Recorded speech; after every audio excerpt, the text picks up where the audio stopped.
빌립보서는 바울이 로마 감옥에서 쓴 옥중 서신입니다. 바울은 감옥에 갇혀 있는데 복음은 더 열심히 전파가 됩니다.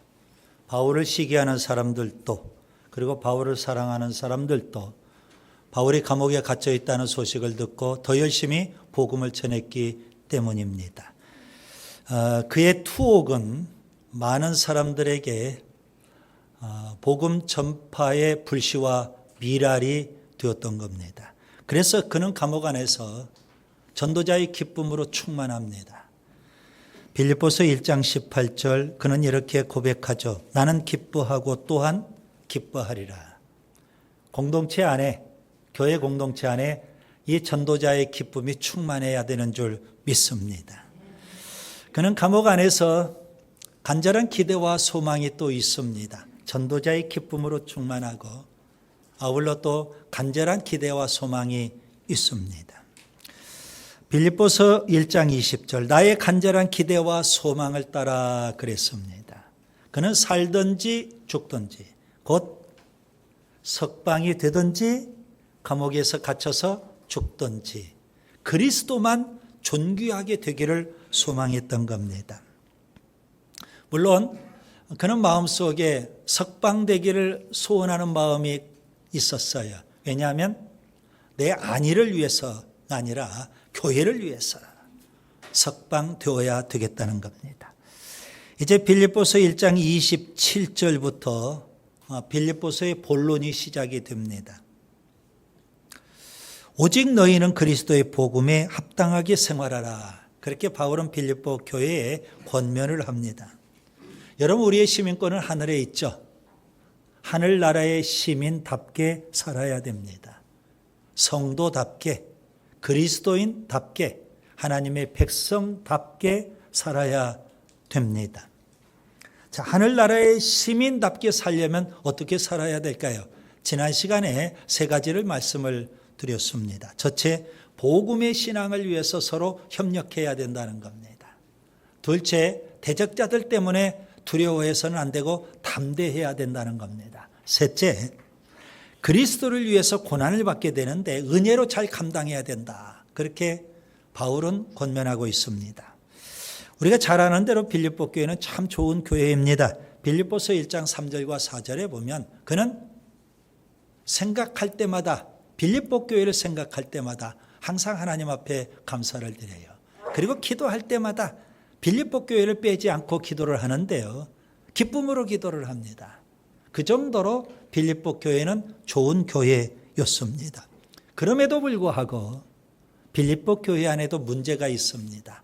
성도들 사이에 갈등이 존재했던 겁니다. 빌립보서 4장 2절에 보시면 내가 유오디아를 권하고 순두계를 권하노니 주 안에서 같은 마음을 품으라 했습니다. 이런 권면을 준 걸 보면 빌립보 교회 안에 유오디아와 순두계라는 아주 중요한 일꾼이 있는데 이들 사이에 갈등이 있었다는 사실입니다. 그래서 바울은 그 문제에 대해서 이렇게 권면을 합니다. 빌립보서 1장 27절에 한 마음으로 서서 한 뜻으로 복음의 신앙을 위하여 협력하라. 오늘 본문에서도 바울은 계속 이 문제에 대해서 권면을 합니다. 특별히 오늘 본문의 내용을 자세히 관찰해 보면 세 가지 권면이 나옵니다. 첫 번째 권면은 소극적인 측면이고 두 번째 권면은 적극적인 측면입니다. 그리고 세 번째 권면은 궁극적인 측면이다. 제가 그렇게 표현을 해보는 겁니다. 자, 교회 안에 갈등이 있거든요. 이 갈등의 문제를 해결해야만 교회가 사랑의 공동체가 될 수가 있어요. 자칫 잘못하면 교회 안에 갈등이 교회 분열을 초래하게 되죠. 교회는 하나가 되어야 되고 그리고 사랑의 공동체가 되어야 하거든요. 자, 그러면 하나의 공동체 그리고 사랑의 공동체가 되기 위해서 어떻게 해야 될까요? 바울의 권면 세 가지를 우리가 또 잘 마음에 담아야 되겠습니다. 첫째, 한 마음을 품어야 합니다. 따라서 합시다. 한 마음을 품자. 100명이면 100명이 다 각자 마음이 다르면 교회가 하나가 될 수는 없죠.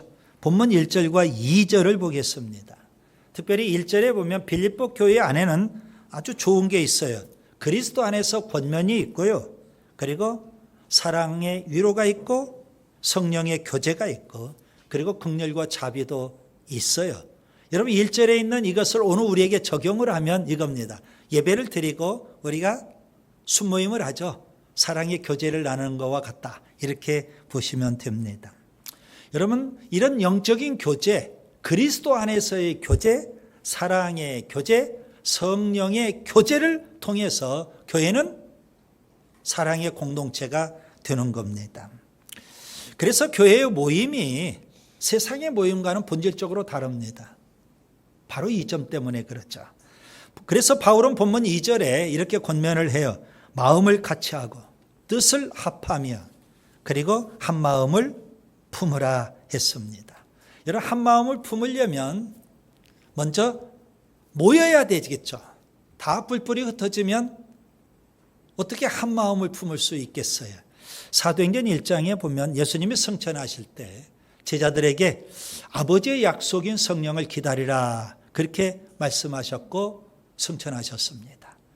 그 예수님의 승천을 목격했던 120명 그 제자들은 마가의 다락방에 모여서 그들은 마음을 같이하여 오로지 기도에 힘씁니다. 근데 그때 상황을 성경은 정확히 이렇게 표현하고 있거든요. 사도행전 1장 14절 더불어 마음을 같이하여 오로지 기도에 힘쓰니라. 자, 여기 더불어 이건 무슨 의미일까요? 몸이 모였다는 겁니다. 120명 다 뿔뿔이 흩어지는 것이 아니라 더불어입니다. 그들이 다 모였습니다. 그리고요 마음을 같이하여 한 마음이 된 겁니다. 그래서 여러분 중요한 건 뭘까요? 몸이 모여야 되고 그리고 마음도 모여야 되는 겁니다. 그래야 한 마음을 이룰 수 있게 되는 거죠. 에베소서 4장 우리가 다 에베소서를 봤었는데요. 바울은 교회의 하나됨에 대해서 말씀을 합니다. 에베소서 4장 3절 성령이 하나 되게 하신 것을 힘써 지키라. 몸이 하나요 성령도 한 분이시니 이와 같이 너희가 부르심에 한 소망 안에서 부르심을 받았느니라. 주도 한 분이시여 믿음도 하나요 세례도 하나요 하나님도 한 분이시니라. 그래서 교회가 하나가 되어야 된다는 겁니다. 여러분 성령이 이미 하나 되게 하셨으니까 우리는 뭐 하면 돼요? 그걸 잘 지켜가면 된다. 그런 의미가 되죠. 하나됨을 지키기 위한 구체적인 방법으로 저는 지금 몸이 모여야 된다. 그리고 마음도 모여야 된다. 그리고 우리의 뜻과 생각까지 모여야 되는 겁니다. 여러분 마가 다락방에 모였던 그 120명은 기도 제목도 모았어요. 딱 하나예요.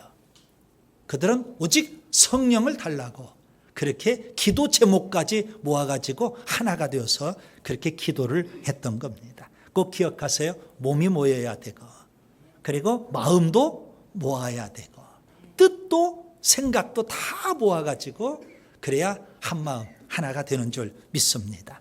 교리적으로 보면 교회에는 5가지 기능이 있습니다. 이 5가지가 있어야 교회거든요. 첫째가 예배입니다. 둘째가 교육입니다. 셋째가 전도입니다. 넷째가 봉사입니다. 그리고 5째가 교제거든요. 이 5가지 중에 지금 교제가 참 중요하다는 거죠. 자, 교제를 이루려면 어떻게 해야 될까요? 소그룹이 참 중요한 겁니다. 100명, 500명, 1000명이 모여서 교제를 나눌 수는 없거든요. 여러분, 교제를 나누려면 소그룹으로 모여가지고 뜨거운 사랑의 교제를 나누어야 맞습니다. 사도행전 2장에 보면 오순절날 성령이 임하고요. 교회가 탄생을 해요. 그 교회가 우리가 예루살렘 교회라는 거 잘 아시지 않습니까? 사도행전에 보니까 예루살렘 교회에 하나님께서 부흥의 역사를 주셔요. 그래서 3,000명, 5,000명, 수만 명으로 예루살렘 교회가 부흥해 가는 겁니다. 자, 그러면 이렇게 수만 명이 모인 교회가 어떻게 사랑의 공동체가 될 수가 있느냐? 어떻게 하나가 되고 어떻게 사랑의 공동체가 될 수가 있겠느냐? 그 비결이 사도행전에 나오는 겁니다. 그들은 모일 때 성전에 모였어요. 성전에 모여서 예배를 드립니다. 이건 대그룹입니다. 그리고 집에서 또 모였어요. 집에서 모여서 그건 소그룹이죠. 사랑의 교제를 나누는 겁니다. 이게 전체가 모여서 예배를 드리고 그리고 소그룹으로 나눠서 사랑의 교제를 나누는 거예요. 그래서 사랑의 공동체를 이루어갈 수 있는 겁니다. 사도행전 2장 46절 날마다 마음을 같이하여 성전에 모이기를 힘쓰고 집에서 떡을 떼며 기쁨과 순전한 마음으로 음식을 먹었다. 그래서 성전에서도 모이고 집에서도 모이고 이 말을 달리 표현하면 대그룹 전체가 모였고 그리고 소그룹으로 또 따로 열심히 모였다. 그래야만 사랑의 공동체가 될 수 있는 겁니다. 자, 한 마음이 된다는 것 굉장히 중요해요. 몸으로 모이고 마음도 모이고 하나가 되어야 하는 줄 믿습니다. 그 다음에 둘째, 겸손한 마음을 품어야 합니다. 따라서 합시다. 겸손한 마음을 품자. 본문 3절과 4절을 보겠습니다. 여러분, 교회가 하나가 되고 사랑의 공동체가 되려면 우리 모두가 다 겸손한 마음을 가져야 됩니다. 여러분, 여기 겸손한 마음은 마음의 상태나 태도만을 의미하는 게 아니에요. 그 이상입니다. 그 이상. 행동까지도 포함하고 있음을 본문에서 알 수가 있죠. 그래서 겸손한 마음을 품고 어떻게 행동해야 되느냐 이거예요. 세 가지를 말씀하잖아요. 첫째, 다툼이나 허용으로 일하면 안 된다는 겁니다. 제가 늘 강조하는 게 있죠. 지혜로운 사람은 일하면서 관계를 깨지 않습니다.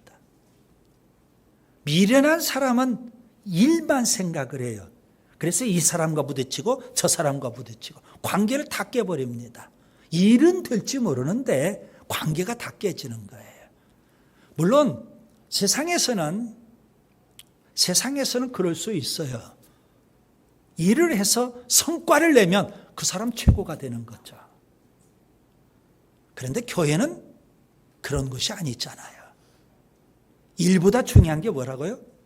관계입니다. 오히려 일이라는 걸 매개로 우리가 관계를 더 맺어가면 얼마나 좋을까요? 캠프에 가요. 캠프에 가서 그동안 내가 속해 있는 소그룹, 순원이 아닌 사람들을 우리가 잘 모르잖아요. 이런 기회에 뭐 하는 거예요? 관계의 폭을 넓히고 깊이 서로 교제도 나누고 알아갈 수만 있다면 얼마나 좋을까요? 그냥 캠프에 가서도 내 가족끼리만, 내 순원끼리만. 그래서는 안 된다는 거죠. 그래서 여러분, 캠프라는 것을 통해서 우리가 관계를 더 넓혀갈 수 있어야 되고 관계를 더 깊이 해갈 수 있는 소중한 기회가 되는 겁니다. 교회 안에서 우리가 일할 때도 똑같아요. 그냥 내 고집대로 내 생각대로 내 뜻대로 일하려고 하다 보니까 여러분 관계는 다 깨지는 거예요. 교회는 그런 것이 아니라는 것을 여러분 기억하셔야 돼요. 요한 3서 1장 9절에 보면 사도 요한이 디오드레베라는 사람을 언급을 합니다.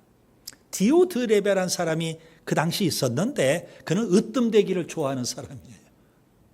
그러니 이 사람은요, 일은 잘해요. 최고예요, 일은.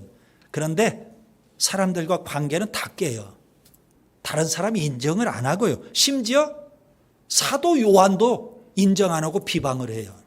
은근히 협력을 안 해요. 그리고 오히려 교회 안에서 좀 똑똑하고 일 잘하는 사람 뭐예요? 다 쫓아내버려요. 디오드레베가 그런 일을 벌이고 있었어요. 오늘 본문에서 말하는 다툼과 허용으로 일하는 사람일 겁니다. 그 다음에 둘째, 자기보다 남을 더 낮게 여기고 귀하게 여겨야 하는 겁니다. 사랑의 공동체를 이루려면, 그렇죠, 영적 교제를 나누려면 어떻게 해야 될까요? 다른 사람을 무시하거나 멸시하면 안 돼요. 조금 못 배웠어도, 좀 가진 게 없어도, 그리고 그 사람 별 볼 일 없는 것 같이 보여도 우리 모두는 예수 안에서 한 형제 자매거든요. 순모임 할 때 보면 어떤 사람은요, 자기 자랑만 하고 있어요. 안타까워요. 자기 자랑만 하고 있다고요. 여러분, 순모임에서 사랑의 교제를 나누는데 학벌이 뭐가 중요해요? 출신이 뭐가 중요하냐고요. 직업이 뭐가 중요하고 재산이 뭐가 중요해요? 우리 모두는 다 예수 안에서 한 형제 자매고 나보다 남을 더 낮게 여기라고 성경은 말씀하고 있거든요. 여러분. 그래서 서로를 존중해 줄 줄 알아야 되는 거예요. 제가 늘 강조하는 게 있어요.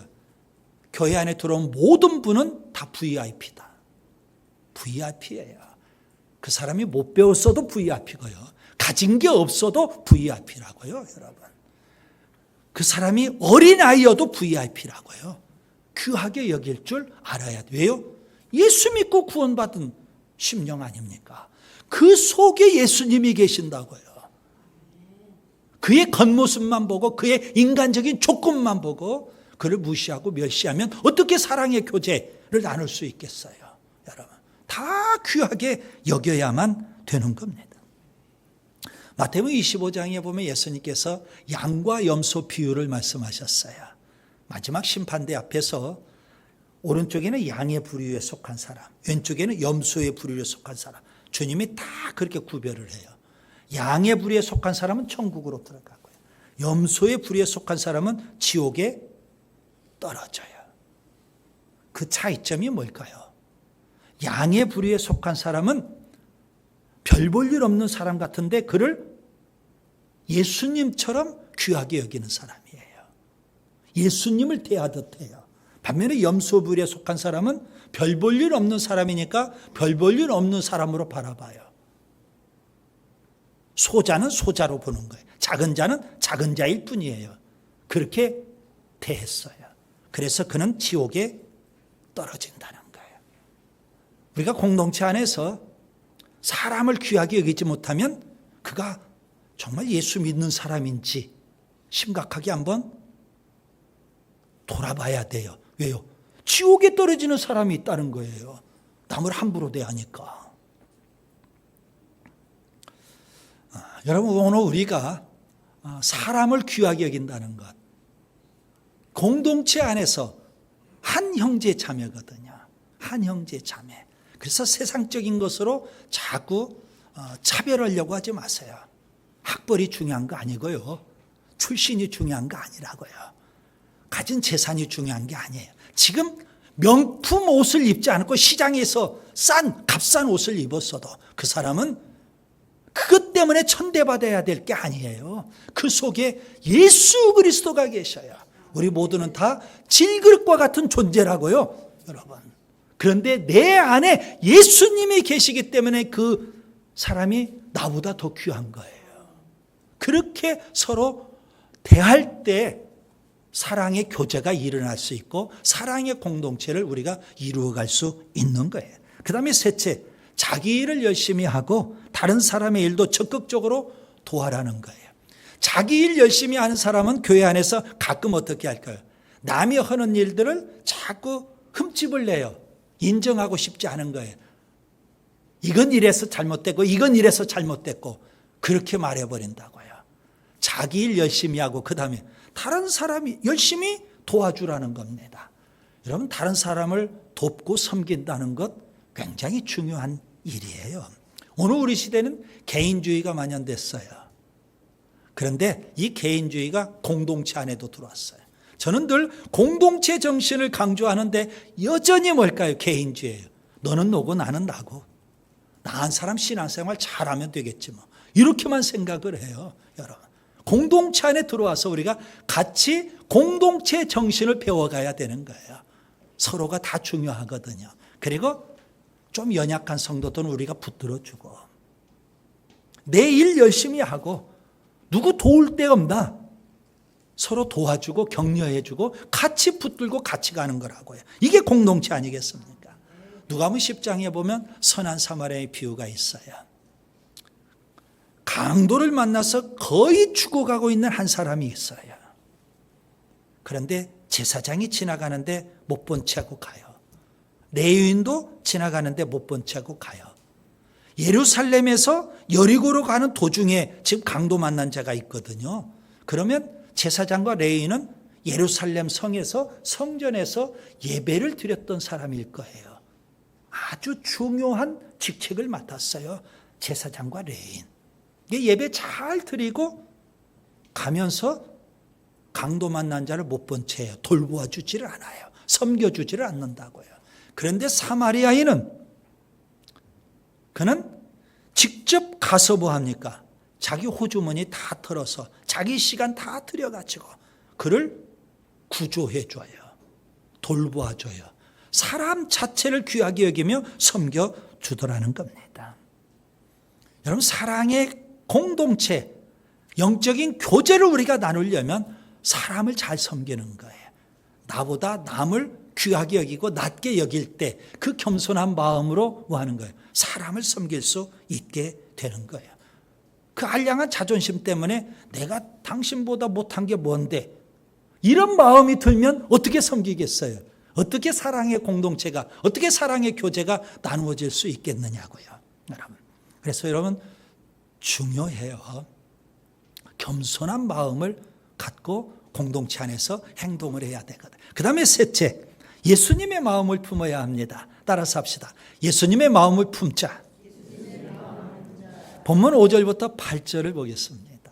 여러분, 지금 저는 세 가지를 말씀드리고 있어요. 소극적으로는 한 마음이 되어야 되고요, 몸도 모이고 마음도 모이고, 두 번째는요, 겸손의 마음을 갖고 나보다 다른 사람을 귀하게 여기고 다른 사람을 섬길 줄 알아야 된다는 겁니다. 그 다음에 세 번째, 적극적으로 궁극적으로 예수님의 마음을 품어야 되거든요.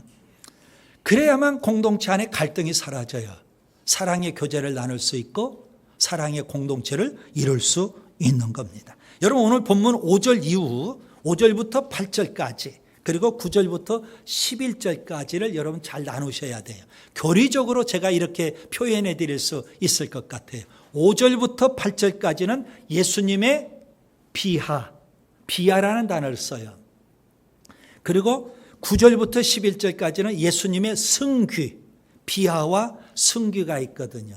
비하라는 것은 예수님의 낮아지심이라고 표현할 수 있고요. 승귀는 예수님의 높아지심, 이거예요.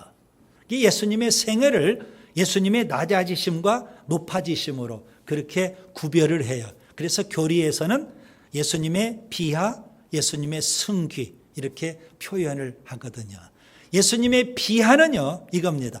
예수님께서 하나님이심에도 불구하고 그 예수님께서 그것을 다 내려놓으시고 낮고 천한 이 땅에 육신을 입고 오셨어요. 성육신, 예수님의 비하죠.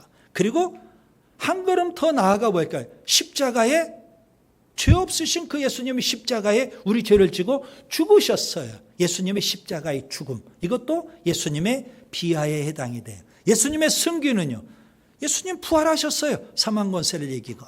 그리고 승천하셨거든요. 그 다음에 하나님 보좌 우편에서 우리를 위해서 충보해 주시고 다시 재림하셔요. 이건 예수님의 승귀, 이거예요. 근데 오늘 본문을 자세히 읽어보시면 예수님께서 자기를 비우시고 비하로 내려오신 거예요. 성육신 하셨고 십자가에 죽으셨어요. 그랬더니 하나님께서는 그 예수님, 그렇게 지극히 낮아지신 예수님을 지극히 높여 주시더라는 겁니다. 예수님의 낮아지심의 핵심은 자기 비움입니다. 성경은 그 예수님이 당신을 비우셨다는 거예요. 하늘 영광을 다 내려놓으셨다는 거예요. 오늘 우리가 배워야 될 부분이 바로 이거 아닌지 모르겠어요. 나를 비워야만 우리가 사랑의 교제를 나눌 수 있고 사랑의 공동체를 이루어갈 수 있는 거예요. 그러면 하나님은요, 우리 공동체를 자꾸만 높여주시는 줄 믿습니다. 예수님의 높아지심을 보세요. 모든 이름 위에 뛰어나게 하셨어요. 하나님께서 모든 무릎을 예수님 앞에 꿇게 하셨어요. 모든 입으로 예수님을 하나님으로 시인하게 하셨어요. 어떤 사람을 보면 자기 자랑만 해. 자기가 스스로 자기를 높여요. 그 사람은 신앙이 기본이 안 돼 있는 사람. 자기를 비워야 되는데 자꾸 자기 걸로만 채워, 육신적인 걸로만 채우고 그것만 자랑하고 있다고요. 예수님에게서 우리가 배워야 돼요. 우리는 신앙생활을 하면서 교회 공동체 안에서 우리가 신앙생활을 하면서 예수님의 낮아지심을 얼마나 우리가 묵상하며 얼마나 담고 또 배우려고 하고 있는지요. 지극히 낮아지신 예수님의 마음을 품고 살려고 하고 있는지요. 언젠가는 하나님이 우리를 높여 주시거든요. 내가 나를 스스로 높이려고 하지 마시고 나는 끝없이 낮아지고 다른 형제 자매를 내가 자꾸 축켜 세우고 칭찬해주고 격려해주고 높여주면 결국 하나님이 누구를 높여줘요? 나를 높여주시거든요. 내가 나를 높이려고 하는 것은 미련한 사람이고 남이 나를 높여주고 하나님이 나를 높여주실 때 이게 지혜로운 사람이 되는 거 아닐까요? 마태복음 11장 29절 나는 마음이 온유하고 겸손하니 나의 멍에를 메고 내게 배우라 그랬어요. 아주 유명한 말씀이죠. 여러분 여기 내게 배우라 이 말씀은 두 가지 의미가 담겨 있어요. 나에게서 배우라 그런 의미도 되고 또 하나는 나를 배우라 그런 의미도 돼요. 이걸 종합하면 예수님에게서 누구를 배우는 거예요? 예수님을 배우라는 겁니다. 여러분 뭘 배우시는 거예요? 예수님에게서? 예수님의 자기 피움, 예수님의 낮아지심. 그러면 하나님은 언젠가는 우리를 높여주신다는 사실이 있죠. 자기를 비우시고 사람의 모습으로 이 땅에 오신 예수님의 겸손, 십자가에 죽으실 정도로 복종하신 예수님의 그 복종, 우리가 배워야 하는 줄 믿습니다. 그 마음을 우리가 품고 사랑의 교제를 나눌 때 여러분 사랑의 공동체를 이루어갈 수 있는 거예요. 여러분 예수님 십자가의 죽음에 대한 이야기를 왜 바울이 지금 말하고 있을까요? 십자가에 죽으시기까지 예수님은 복종하셨다. 왜 이런 말씀을 하실까요? 문맥을 통해서 지금 바울이 무슨 이야기를 하고 있는 걸까요? 공동체 안에 갈등이 있잖아요. 유오디아 순두계. 이 문제에 대해서 계속 바울이 권면을 해요. 그런데 최고 절정은 뭘까요? 예수님 마음을 품으라는 거예요. 예수님 마음을 품으라. 그래야 갈등의 문제가 해결이 되고 교회가 하나가 되고 사랑의 공동체를 이룰 수 있다. 그러면서 예수님을 언급을 하는데 예수님 십자가에 죽으셨다는 거예요. 교회 안에 갈등이 있다는 건 뭘까요? 우리가 죽지 못해서 그런다는 거죠. 나를 비우고 내가 죽으면 갈등이 있을 수 없고 싸움이 있을 수 없어요. 너 잘났네 나 잘났네 따질 것도 없다고요. 다 비웠는데 내가 죽었는데 그리고 다른 사람만 자꾸 높여주는데요. 이게 바로 신앙생활이에요. 예수님의 그것을 우리가 배워야 되는 줄 믿습니다. 이제 말씀을 정리합니다. 하나님은 교회가 하나가 되고요. 사랑의 공동체가 되기를 원하셔요. 그런데 안타깝게도 빌립보 교회는 갈등의 문제가 있었어요. 그래서 바울은 계속 그 문제를 언급하고 있거든요. 오늘 본문에서 우리가 세 가지를 배우면 좋겠어요. 첫째, 한 마음을 품으라. 서로 꼴 보기 싫으니까 각자 뿔뿔이 흩어지지 말라는 겁니다. 모여야 되는 거예요. 몸도 모여. 그 다음에 마음도 모으라는 겁니다. 한 마음이 돼야 돼요. 그 다음에 둘째, 겸손의 마음을 품으라. 적극적으로 이제는 나보다 다른 사람을 더 귀하게 여기라는 겁니다. 여러분. 그 다음에 셋째, 우리 모두가 다 예수님의 마음을 품으면 돼요.